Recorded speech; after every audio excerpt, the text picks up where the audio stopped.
आप जियो डिजिटल देख रहे हैं, मैं इसहाक जवेद भट्टी हूँ। पाकिस्तान में आबाद मसीही कौम के लिए, मसीही बरादरी के लिए ख़ुसूसी तौर पर ये एक वीडियो पैगाम रिकॉर्ड कर रहा हूँ। इस पैगाम का एक एक लफ्ज़ जो है वो बहुत अहम है।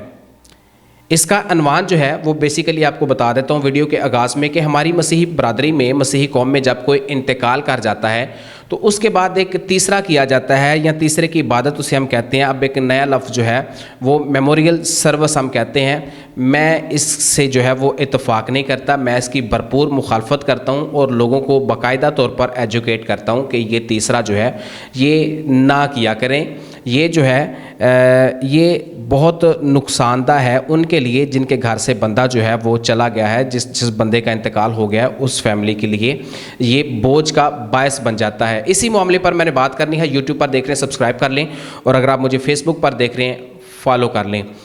अच्छा जी, सबसे पहले आपको बताऊं कि हमारी मसीही बरादरी में जब कोई इंतकाल कर जाता है तो उसके जनाजे तक की रोटी का एहतमाम जो है वो करीबी रिश्तेदार और शरीका जिसे हम कहते हैं वो करते हैं। बाज़ औक़ात तो शहरों में मरहूम जो लवाहिकीन होते हैं मरहूम के, उनको खुद ही करना पड़ता है, लेकिन ज़्यादातर कस्बों में, देहातों में, या जहाँ पर जो है वो ख़ानदानी तौर पर मामला चलते हैं वहाँ पर ख़ानदान करता है। तो ये बहुत अच्छी बात है। उस मुसीबत के वक्त में, मुश्किल वक्त में, और सफ़ाए मातम बिछा होता है लवाहिकीन के घर में, तो बड़ा मुश्किल सा एक वक्त होता है। तो उस वक्त में जो है वो रिश्तेदार ख़ानदान जो है वो मरहूमी लवाहिकीन पर बोझ नहीं पड़ने देते। मदद के तौर पर मेहमानों को खाना देते हैं, जनाजे की रोटी भी वो ख़ुद अरेंज करते हैं। लेकिन यहाँ पर भी एक बात करना चाहूँगा कि ये जो रोटी होती है ये ख़ास तौर पर मेहमानों के लिए आए होती है जो कि दूर दराज से आए होते हैं। तो बदकिस्मती ये है कि हमारे अब जो मामलात हैं, हमारे रिश्तेदार भी जो है वो उसी खाने में से खाते हैं, हमारे जो गांव के लोग होते हैं वो भी उसी खाने में से खाते हैं। तो ये अच्छी बात नहीं है। जो अपने घर जाके करीब घर में खाना जाके खा सकते हैं वो ना खाया करें, ताकि लवाहिकीन पर और ख़ानदान पर जो है वो इजाफी बोझ ना पड़े, और ये खाना जो है वो जिनके लिए बनाया जाता है, जिस मकसद के लिए बनाया जाता है, उसी मकसद के लिए इस्तेमाल हो। इसके बाद एक दूसरा मरहला आता है तीसरे का, मेमोरियल सर्विस कहलाता है। मेमोरियल सर्विस बेसिकली अब एक ट्रेंड बन गया है, एक फैशन सा बन गया है। लोग बढ़ चढ़ कर जो है वो करते हैं और मुकाबले के तौर पर करते हैं और बेतहाशा अखराजात इस पर कर देते हैं। मैं आपको बताऊं कि ज़्यादातर जो होता है वो लोग बीमारी के बाद ही कूच करते हैं इस जहां फ़ानी से और इंतकाल कर जाएँ। बहुत कम केसेस होते हैं जो कि अचानक रूनुमा हो जाते हैं। तो भी फैमिली जो होती है, लवाहिकीन जो होते हैं, वो इसके लिए बिल्कुल तैयार नहीं होते। अगर कोई बीमार शख्स उनके घर से इंतकाल कर जाता है तो आपको अंदाज़ा नहीं है कि वो फैमिली जो है वो किस करब से गुज़र कर आई होती है, वो फैमिली जो है किस किस्म की मुश्किलात का सामना करके बैठी होती है, जिनके घर से जो है वो एक जनाजा उठ जाता है। और वो फैमिली इसके लिए बिल्कुल तैयार नहीं होती, इसके लिए उनके पास कोई प्लानिंग नहीं होती, कोई मैनेजमेंट नहीं होती। ये एक अचानक सा दुख होता है जो मिल जाता है, अचानक सदमा हो जाता है जिसका उस फैमिली को सामना करना पड़ता है। तो वो फैमिली ऑलरेडी जो है वो पिसी हुई होती है, ऑलरेडी जो है वो उजड़ी हुई होती है, ऑलरेडी तबाह हाली का शिकार होती है जिस घर से जनाजा उठ रहा होता है।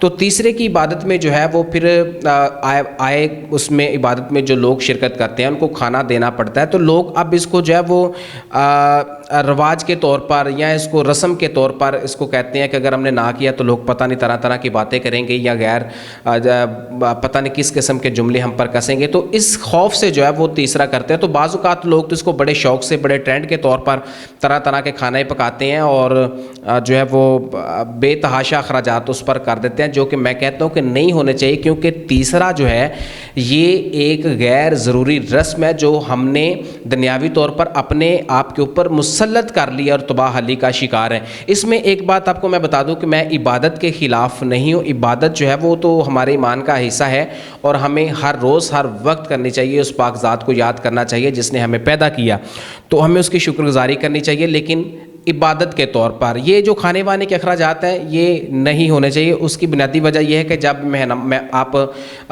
खाना बनाते हैं मेहमानों के लिए, उस पर लाखों रुपयों के अखराजात करते हैं, तो آپ نہیں جانتے کہ فیملی جو ہے وہ کہاں کہاں سے ادھار اٹھا کر کس کس سے جو ہے وہ ہاتھ پھیلا کر پیسے مانگتے ہیں اور کھانے کا ارینج کرتے ہیں، اور وہ جو ہے پھر لاکھوں روپے کے قرضئی ہو جاتے ہیں۔ 1 سال کے لیے یقین کیجیے اس فیملی کی کمر ٹوٹ جاتی ہے، اور قرضہ لینے والے جو وہ 1 سال تک جو ہے وہ ان کا دروازہ توڑتے ہیں۔ تو میں اس لیے کہتا ہوں یہ نہیں ہونی چاہیے، اور اس لیے میں لوگوں کو ایجوکیٹ کرتا ہوں کہ یہ نہ کیا کریں، اس سے جان چھڑوائیں اور مزید جو ہے وہ تباہ کاری سے بچیں۔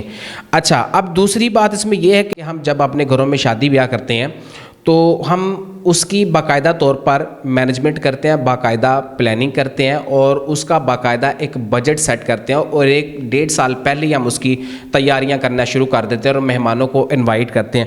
مجھے سمجھ نہیں آتی کہ ہمارا معاشرہ کیوں اتنا جو ہے وہ شعور نہیں رکھتا، کیوں اتنا سمجھدار نہیں ہے، کیوں عقل کا استعمال نہیں کرتا، ہمارا معاشرہ اتنا بے حس کیوں ہے، کیوں ہم جو ہے وہ غیر ضروری رسموں میں بندھ چکے ہیں اور غیر رسمی رسومات کا شکار ہیں۔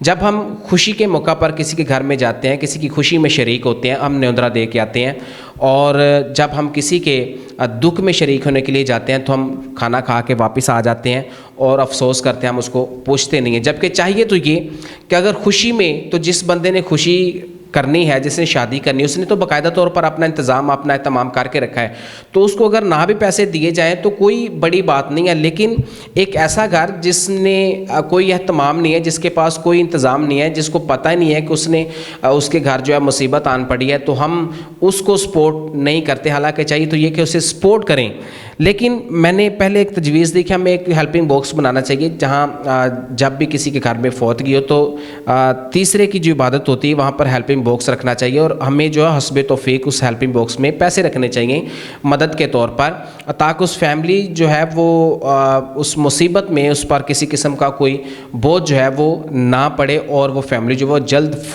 سٹیبل ہو جائے۔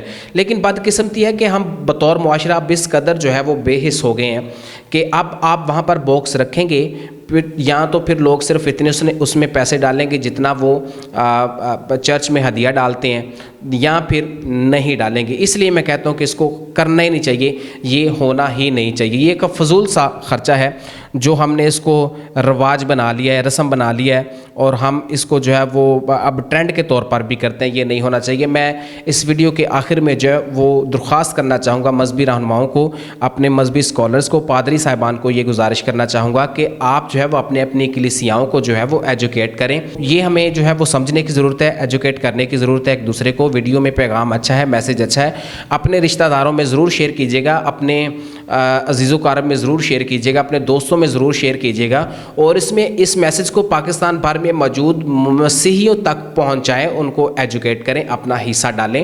اور اگر آپ اسے اتفاق نہیں کرتے تو بھی آپ مجھے جو ہے وہ اپنی رائے جو ہے فیڈ بیک کے ذریعے سے ضرور دیجیے گا، اور اگر کوئی شخص یا پادری صاحبان ببلیکلی اس کو بریف کرنا چاہتا ہے تو مجھے ضرور وہ بھی اپنی رائے کا اظہار کریں، اور کوئی شخص اگر اس پر باقاعدہ پروگرام میرے ساتھ کرنا چاہتا ہے تو میں ضرور ان کے ساتھ پروگرام کروں گا، اور اس میسج کو جو ہے وہ ہمیں ہر بندے تک پہنچانا جو ہے وہ ہمارا فرض بنتا ہے، تاکہ ہم جو ہے وہ مزید مشکل وقت میں یا دکھ کے وقت میں مزید مسائل کا شکار نہ ہو، مزید نہ اپنے آپ کو جاڑیں، مزید جو نہ ہم قرضائی ہو، مزید ہماری اپنے کندھوں پر مزید بوجھ نہ لا دیں۔ ان تمام چیزوں کو مد نظر رکھتے ہوئے میں یہ میسج آپ کو بتا رہا ہوں کہ یہ تیسرا جو ہے یہ نہیں ہونا چاہیے۔